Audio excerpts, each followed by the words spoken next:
जानते हैं कि सीए अगर लागू हो जाएगा तो जो बांग्लादेशी है लोग हैं उनको तो इजाजत यहाँ रहने को मिलेगा नहीं, जो बांग्लादेशी मुस्लिम है तो उनको वोटर तो कट जाएंगे, वोटर कटेंगे तो राजनीति के वो बहुत लोकसभा के पहले इसे लागू किया जाए। लोकसभा के पहले लागू करने की बात नहीं है, 4 साल के अंदर किसी भी एक्ट को लागू करना अनिवार्य होता है, ये रूल है।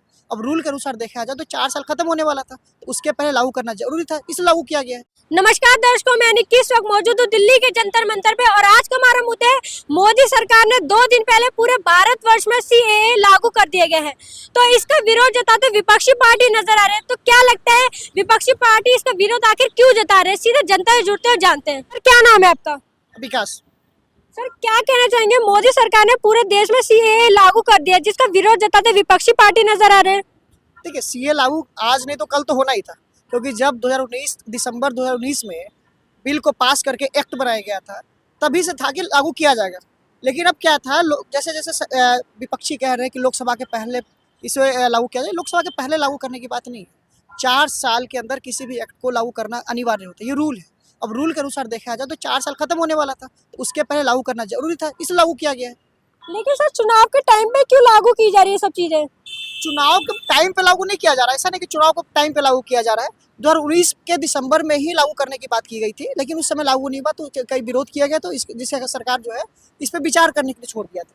अब विचार हो गई है, उसके बाद जब बातें आगे बढ़ी, जब इसी समय 4 साल पूरा होना था, 4 साल पूरा होने से पहले अगर लागू किया जा रहा है, अब ये कहने का कि अभी लोकसभा तो साल में कितने विधानसभा लोकसभा चुनाव होते रहते हैं, अगर कोई कार्य करना हो तब ये कहेंगे कि कभी विधानसभा के पहले, यहाँ के विधानसभा चुनाव के पहले किया जा रहा है, यहाँ के लोकसभा के पहले चुनाव किया जा रहा है। ऐसा कुछ नहीं है, देश है, देश में चुनाव होते रहता है, कार्य भी होते रहते हैं। ये कहना विपक्ष का कि अभी लोकसभा से पहले करवाया जा रहा है, ये सब एक भ्रांत फैलाया जा रहा है लोगों के पीछे। तो सर क्या आपको नहीं लगता कि ये राजनीतिक प्रोपेगेंडा ही है?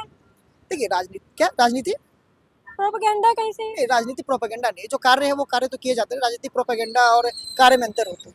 राजनीतिक प्रोपेगेंडा उसको कहा जाता है जो वास्तविक में उसका कोई बेस नहीं होता है, इसका बेस है क्योंकि ये जरूरी था।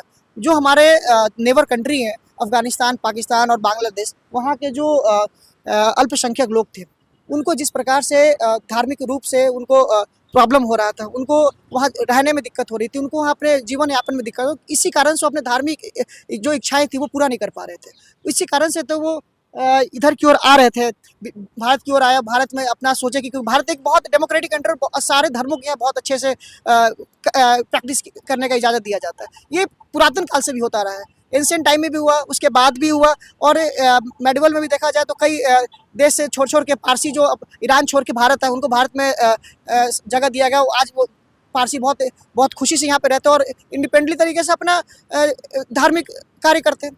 तो जाहिर सी बात है कि ये 3 कंट्री में जो नॉन मुस्लिम धर्म थे उनको दिक्कत हो रही थी। जाहिर सी बात है, आप न्यूज़पेपर पढ़े चाहे कहीं भी पढ़े, आप देखेंगे कि ये होती रही है। चाहे अफगानिस्तान ले ले, जहाँ प्रैक्टिस करने में दिक्कत होती है। अभी जब बामियान का एक ब्राह्मण प्रांत है अफगानिस्तान में, आप देखेंगे कि वहाँ बुद्ध की मूर्ति, जो सबसे बड़ा बुद्ध की मूर्ति था ओपन में, उसको तोड़ दिया गया था। तो किसी भी बुद्धिस्ट को इससे बहुत दिक्कत होगी, बहुत दुख होगा।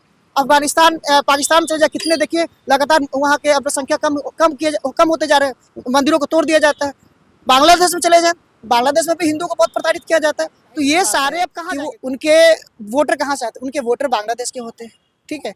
राशन उनको देते हैं, बांग्लादेशियों को देते हैं। तो जाहिर सी बात है, वो बांग्लादेश के अगर लोग उनको नहीं लाएंगे तो जाहिर सी बात है कि उनको कहाँ से वोट मिलेगा। जब वोट मिलेगा नहीं तो जीतेंगे नहीं पश्चिम बंगाल को। इसीलिए वो कह रहे हैं कि हम सीए लागू नहीं करें, क्योंकि जानते हैं कि सीए अगर लागू हो जाएगा तो जो बांग्लादेशी है लोग हैं उनको तो इजाज़त यहाँ रहने को मिलेगा नहीं, जो बांग्लादेशी मुस्लिम है, तो उनको वोटर तो कट जाएंगे, वोटर कटेंगे तो राजनीति के वो बहुत किनारे चले जाएंगे। तो सर आप ममता बनर्जी की बात से वैसे सहमत हैं? उन्होंने कहा है कि मैं मर जाऊंगी लेकिन पश्चिम बंगाल में लागू नहीं होने दूंगी सीए। देखिए, मर जाऊंगी ये राजनीतिक प्रोपेगेंडा है, और ये और कुछ नहीं, राजनीतिक प्रोपेगेंडा। जाहिर सी बात है, जिस प्रकार से संदेश खली में इस तरह की चीज़ें हुई है, उसके बाद से देखा जाए तो पश्चिम बंगाल में ममता बनर्जी का राजनीति जो है खत्म की तरफ जा रही है, वो कमज़ोर पड़ती जा रही है। तो इस तरीके की जो अगर बात करते हैं वो, इस तरीके की अगर बात करती है तो जाहिर सी बात है कि उनके लिए एक प्रॉफिट के काम हो, जो अल्पसंख्यक वोट है उनको साथ मिल सकता है ये बोलने से। लेकिन अब सारे वोटर्स बहुत जागरूक हो गए, उनके लिए बहुत ज़्यादा बचा नहीं है कि वो अपना इस तरीके की बातें करके और लोग को बरगला के वोट ले ले। जो बहुत कम पढ़े लिखे हैं उनके लिए हो सकता है, लेकिन अब सारे वोटर्स पढ़े लिखे समझदार है। सोशल मीडिया के ज़माना है, सब लोग जानते हैं, सब लोग समझते हैं कि क्या चीज़ें चल रही, क्या चीज़ें नहीं चल रही।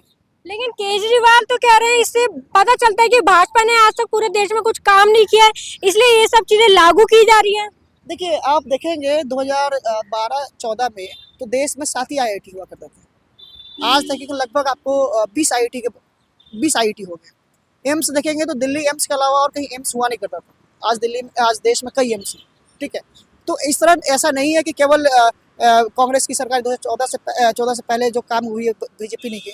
बीजेपी सारी पार्टियां नहीं करते, कांग्रेस भी किए, बीजेपी ने किए, लेकिन रफ्तार कांग्रेस की कम थी और बीजेपी की रफ्तार ज़्यादा है।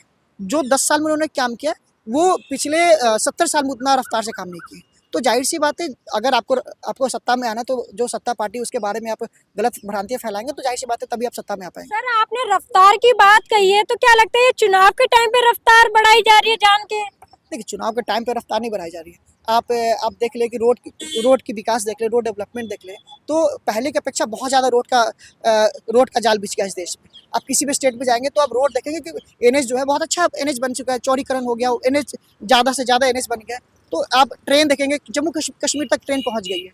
तो ये ऐसा नहीं है कि 10 साल में काम नहीं, 10 साल में बहुत काम हुई है। बस आप देखने का नज़रिया और देखने का जो आपका चश्मा है वो बदलना पड़ेगा। तो सर, क्या लगता है सीएए के दौरान जो हमारे भारत के जो नागरिक हैं, उनसे उनका अधिकार छीना जा रहा है? नहीं, उनसे भेदभाव हो रहा है? नहीं, ये गलत भ्रांतियां फैलाई जा रही है विपक्ष के द्वारा।